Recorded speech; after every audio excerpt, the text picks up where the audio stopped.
Good morning, and a warm welcome to your show, Sunny Mornings, Venice Beach. I'm your host, Melissa, and it's Friday, July 10th. You'll be interested to know. 64 years ago, today, in 1962, a transatlantic communications satellite named Telstar was launched and transmitted the first live television signals across the Atlantic, dazzling audiences with moving images from afar. That milestone demonstrated the power of space-based relays to connect continents and ushered in a new era of global media and instantaneous international communication. So now you know. And now, it's time for the Surf Report. This morning, it's looking clean with waves at 2 to 4 feet. Conditions will turn choppy as the wind shifts to side shore at 3 miles per hour around 9 a.m. and increases to 8 miles per hour by noon. Expect the swell to hold steady at 3+ feet through the afternoon. Best time to ride is at 7 a.m. with the 3-foot high tide, when the southwest swell is 2 feet at 16 seconds and the offshore wind is 2 miles per hour. The first high tide on Friday will be 3 feet at 7:45 a.m., followed by a 2.5-foot low tide at 11:30. The nearshore buoy at Santa Monica Pier reads 71 degrees for the water temperature.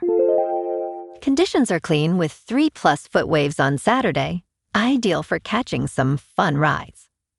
Expect fair conditions to persist throughout the day, though winds will shift to onshore in the afternoon.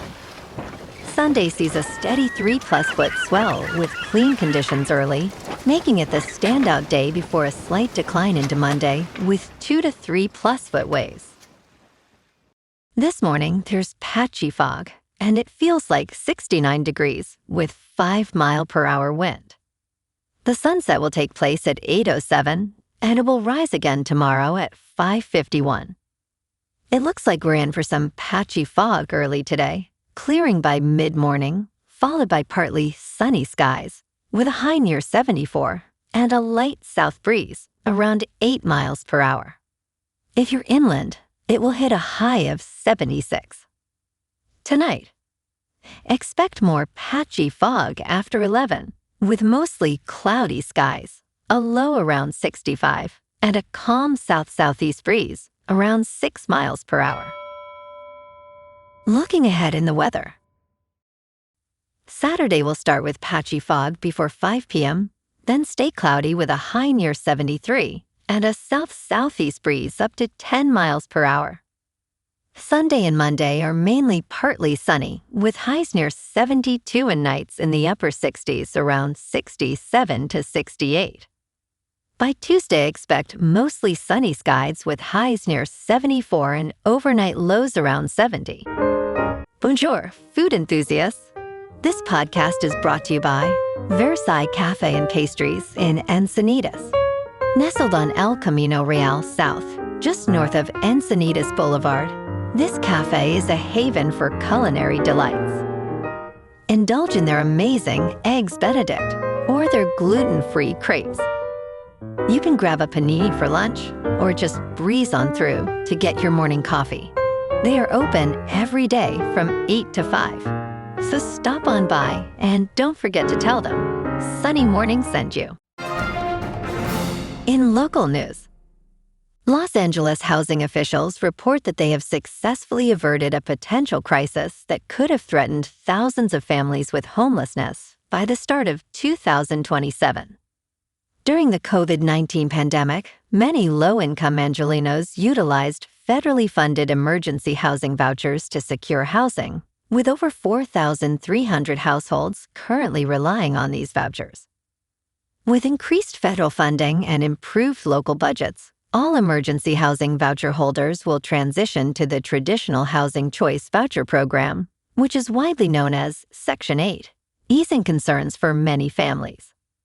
As long as participants still qualify for federal housing aid, they can remain in their homes without excessive paperwork.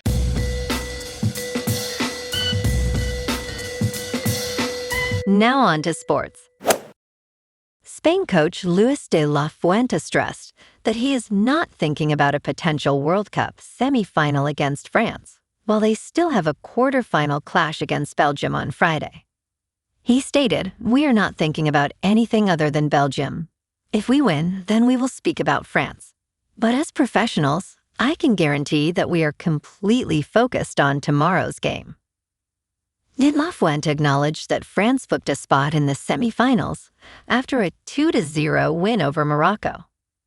He remarked, "France were the better team. We know what they are capable of." De La Fuente expressed huge respect for Belgium, who beat co-hosts the United States 4-1 in the last 16. He noted, "Belgium are a very strong team with players who are used to win. This will be a challenge." Spain are the only nation left in the tournament that has not conceded a goal, but they are not among the most prolific scorers. The coach mentioned that this is due solely to minor details, adding, "I am aware of what I can control, and I control that well." He concluded, "Whatever else happens is beyond our control. That gives me a lot of peace of mind.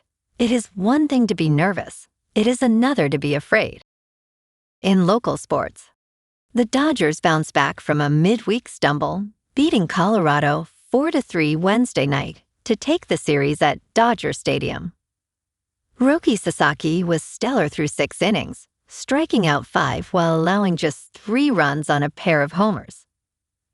Kyle Tucker drove in 2, and the bullpen closed it out with Tanner Scott earning his 13th save. LA stands at 61-33, fresh off winning their last game and playing some of their best baseball of the season. Tonight they host Arizona in a critical NL West matchup at 7:10. Shohei Ohtani takes the mound against Eduardo Rodriguez in what's shaping up to be a competitive 3-game set.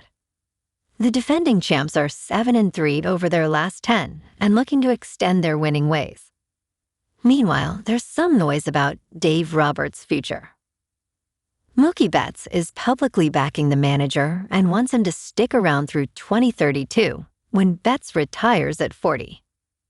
Roberts has a deal through 2029 and isn't committing to a full 9-year extension. But the fact that your franchise centerpiece is vouching for him speaks volumes about their relationship and the stability this team values right now. The front office is also exploring the trade market ahead of the deadline, eyeing depth at catcher and infield. Detroit's Tarek Skubal is reportedly a target, though acquiring an ace of that caliber would require significant prospects. In top news, Kylian Mbappe had a goal and an assist after missing a first-half penalty kick. Ousmane Dembele also scored, and France beat Morocco by a score of 2-0 in the World Cup quarterfinals on Thursday. Mbappe's goal was the 20th of his World Cup career and came in his 20th match at the tournament. France will now face either Spain or Belgium in the semifinals in Dallas on Tuesday. Morocco's coach expressed disappointment, stating they had to run more and struggled with transitions. France dominated with a 21-4 advantage in shots on goal during the match.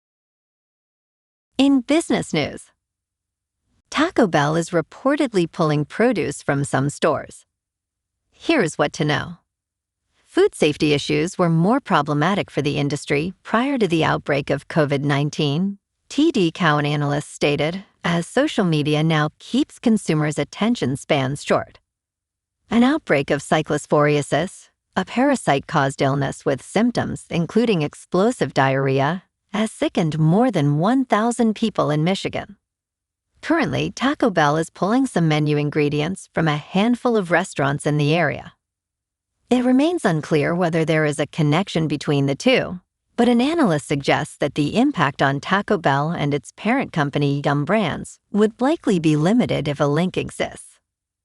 In crypto movement, Bitcoin is unchanged for the week at about $63,000. Ethereum is down 2% to about $1,700. And XRP is down 4% to $1.09. Moving on to a more local vibe.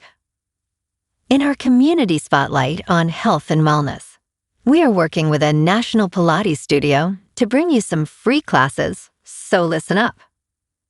Check out Club Pilates, with several locations in the San Diego area.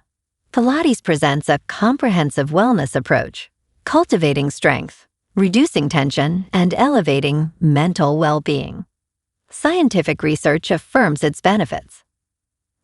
So now you can check out Club Pilates for a free class, with locations in Encinitas, Solana Beach, Oceanside, La Jolla, and more. Just be sure to tell them Sunny Morning sent you by. And now, back to the show. Let's talk tech. Microsoft's carbon emissions increased by 25% last year. According to its 2026 sustainability report, Microsoft's carbon emissions totaled 34 million metric tons without select interventions. This rise was driven primarily by the expansion of data center infrastructure and the decision to stop purchasing non-additional, unbundled renewable energy certificates.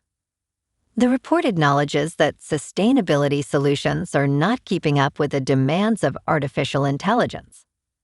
Microsoft aims to be carbon negative by 2030. In a similar vein, Google and Amazon reported spikes in emissions as well.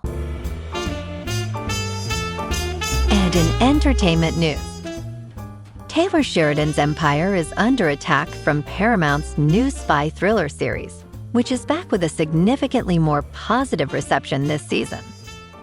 The show premiered in 2024 and struggled to find an audience despite impeccable production values and an A-list cast.